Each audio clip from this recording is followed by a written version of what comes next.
Hello BSc second year student, कैसे हैं आप सभी लोग। उम्मीद है आप लोग बहुत अच्छे होंगे। आज के इस वीडियो के अंदर हम डिस्कस करेंगे बीएससी सेकेंड ईयर बॉटनी के थर्ड सेमेस्टर में आपका थ्योरेटिकल पेपर आता है flowering plant identification and aesthetic characteristics.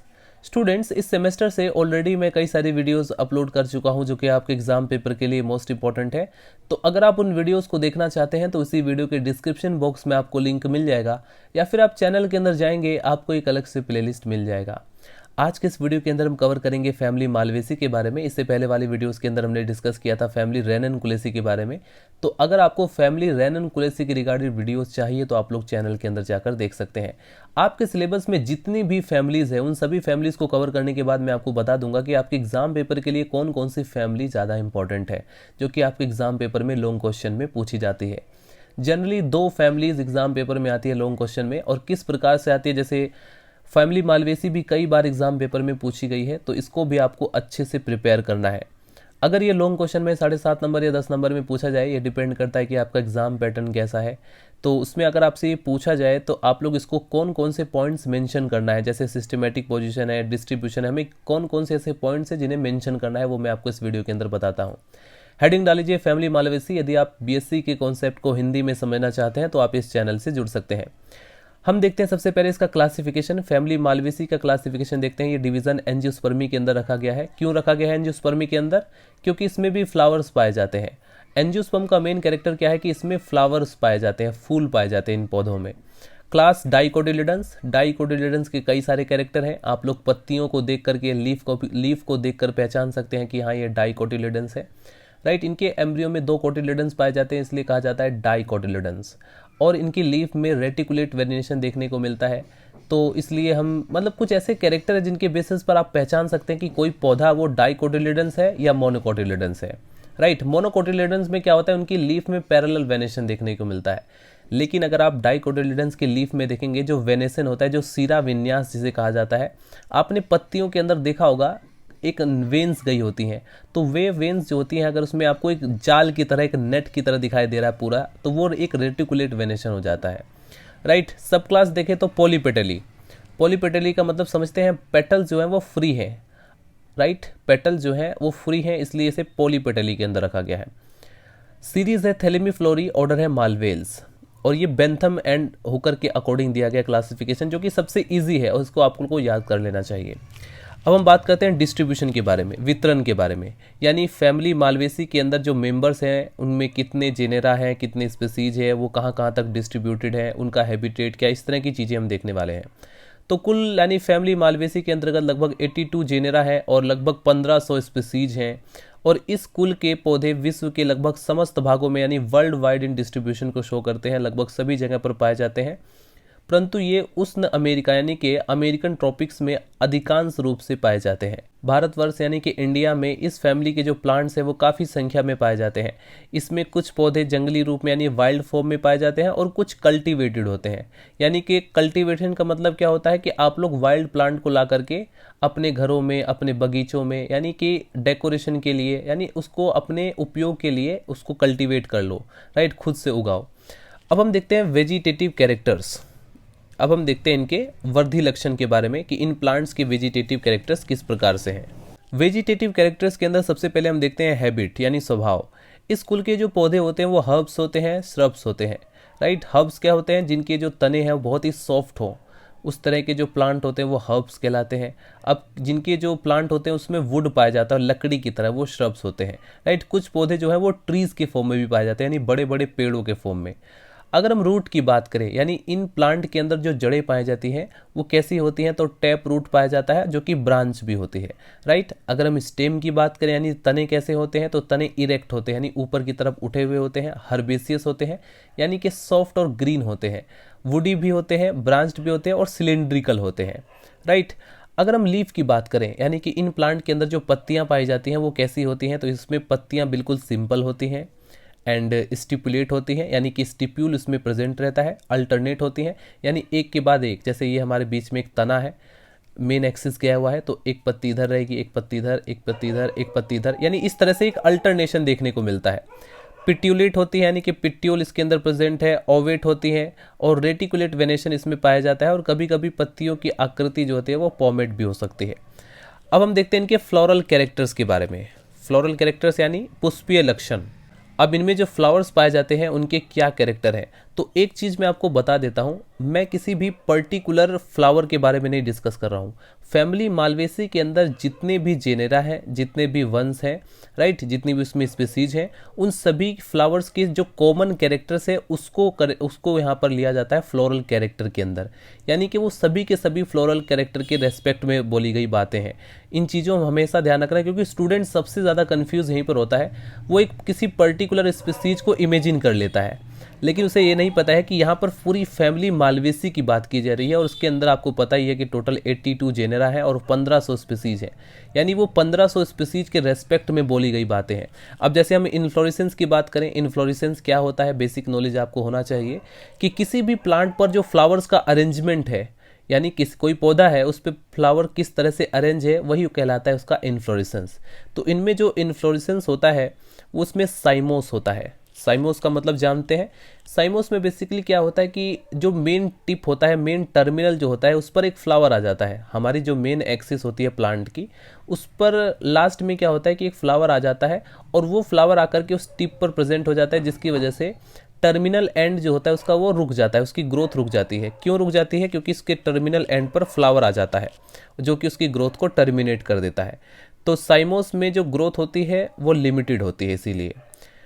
अब इसमें सोलिटरी एक्सिलरी होता है। सोलिटरी यानी अकेला, एक्सिलरी होता है, सोलिटरी टर्मिनल देखने को मिलता है। और कभी कभी बहुत से ऐसे भी प्लांट हैं इस फैमिली के अंदर जो कि जिसमें रेसिमोस टाइप का पुष्पक्रम भी देखा जाता है। रेसिमोस यानी कि अब यहाँ पर जो ग्रोथ है वो लिमिटेड, अनलिमिटेड हो गई। यहाँ पर कोई टर्मिनल एंड पर कोई फ्लावर नहीं आता है जो कि उसकी ग्रोथ को टर्मिनेट कर सके। तो यहाँ पर सिंपली क्या होता है, यहाँ पर ग्रोथ जो है वो कंटिन्यू रहती है। इन्फ्लोरेसेंस को डिस्कस करने के बाद अगर हम फ्लावर के कैरेक्टर के बारे में डिस्कस करें, तो इसमें जो फ्लावर होते हैं वो पेडिसिलेट होते हैं। अभी तक हमने फ्लावर के गुच्छों के बारे में बात किया, यानी बहुत सारे फ्लावर के क्लस्टर के बारे में हम डिस्कस कर रहे थे, उसके इन्फ्लोरेसेंस के बारे में बात कर रहे थे, यानी पुष्प का क्रम कैसा है, सीक्वेंस कैसा है। अब हम एक पर्टिकुलर इंडिविजुअल फ्लावर को कंसीडर कर रहे हैं कि उसकी क्या क्या कैरेक्टर है। तो इसमें जो फ्लावर होते हैं वो पेडिसिलेट होते हैं, यानी कि उसमें पेडिसल पाए जाते हैं। फ्लावर रेगुलर होता है, पेंटामेरस होता है। अब चूंकि आपको पता है डाइकोटिलेडन्स है तो पेंटामेरस होने की चांसेस हैं। बाइसेक्सुअल होता है। बाइसेक्सुअल का मतलब इसमें जो एंड्रोसियम और गाइनोसियम दोनों प्रेजेंट है, तो उसे कहा जाता है बाइसेक्सुअल फ्लावर। तो मोस्टली जो फैमिली मालवेसी के अंदर जो फ्लावर्स पाए जाते हैं प्लांट के अंदर वो बाइसेक्सुअल होते हैं। हाइपोगाइनस होता है। हाइपोगाइनस का मतलब इसमें जो गाइनोसियम है वो फ्लावर के हाईएस्ट पोजीशन पर ऑक्यूपाई करता है। बाकी जो अदर पार्ट्स होते हैं वो गाइनोसियम के नीचे रहते हैं, जैसे सेपल्स, पेटल्स वगैरह। तो ऐसा फ्लावर हाइपोगाइनस कहलाता है। इसमें ओवरी सुपीरियर होती है। अगर हम इसमें फ्लावर की बात करें तो ये कंप्लीट होता है। कंप्लीट का क्या मतलब हो गया, इसमें असेंशियल और इसेंशियल दोनों वॉल्स पाए जाते हैं, तो इसीलिए इसे हम बोलते हैं कि ये जो है कंप्लीट फ्लावर है। सेपल्स, पेटल्स ये सब प्रेजेंट है इसके अंदर, राइट। एक्टिनोमॉर्फिक होता है। एक्टिनोमॉर्फिक का क्या मतलब, बेसिकली एक्टिनोमॉर्फिक ये फ्लावर की सिमेट्री को डिनोट करता है, राइट। अगर आप इस फ्लावर को किसी भी प्लेन से कट करने की कोशिश करें, यानी इसमें मल्टीपल प्लेन्स होते हैं, किसी भी कट करने से कोशिश करें, इसकी जो सिमेट्री है वो इक्वल हो जाती है। तो इसी बेस पर हम इसको कहते हैं एक्टिनोमॉर्फिक, राइट। जैसे आपने बायोलॉजी के अंदर पढ़ा होगा रेडियल सिमेट्री। जब आप स्टारफिश के बारे में पढ़ते हैं तो आप लोग देखते हैं कि स्टारफिश जो है वो रेडियल सिमेट्रिकल होता है।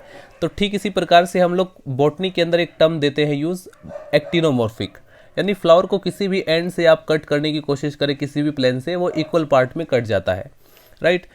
फ्लावर जो होता है वो ई ब्रैक्टिएट होता है। It means do not have a bract at the base of pedicel, यानी पेडिसल के बेस पर ब्रैक्ट प्रेजेंट नहीं है। पेडिसल क्या है अभी मैंने आपको बताया।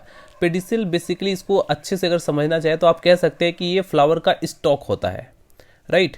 तो ई ब्रैक्टिएट का क्या मतलब कि इसमें ब्रैक्ट प्रेजेंट नहीं है, और कभी कभी ब्रैक्टिएट भी होता है, यानी कि इसमें कभी कभी ब्रैक्ट पाए जाते हैं। और ब्रैक्ट जो होती है बेसिकली ये स्मॉल लीफ लाइक स्ट्रक्चर्स होती है जो कि ग्रो करती है फ्लावर के बेस पर। अब हम बात करते हैं ऊपरी बाह्य दल यानी कि इपिकैलिक्स के बारे में। फ्लावर के अंदर जो इपिकैलिक्स प्रेजेंट होता है, अब जैसे साइडा, एल्ब्यूटिलोन, बॉम्बेक्स वंशों यानी जेनेरा के अतिरिक्त प्राय सभी वंशों यानी जेनेरा में 3 अथवा अधिक सहपत्र यानी ब्रैक्टियोल्स का चक्कर यानी वॉल्स पाया जाता है, और इसको ऊपरी एपिकैलिक्स कहते हैं। इपीकैलिक्स के बाद अगर हम कैलिक्स की बात करें यानी बाह्य दलपुंज के बारे में बात करें फ्लावर्स के, तो इसमें 5 सेपल्स होते हैं और ये गेमोसेप्लस और पॉलीसेप्लस दोनों इसमें कंडीशन पाई जाती है। और इसमें जो एस्टिवेशन होता है वो वॉल्वेट एस्टिवेशन होता है। एस्टिवेशन या फिर एपिकैलिक्स या इन्फ्लोरेसेंस, ये बहुत सारे ऐसे टैक्सोनॉमिकल टर्म्स हैं जो कि आपको शायद नहीं पता होंगे।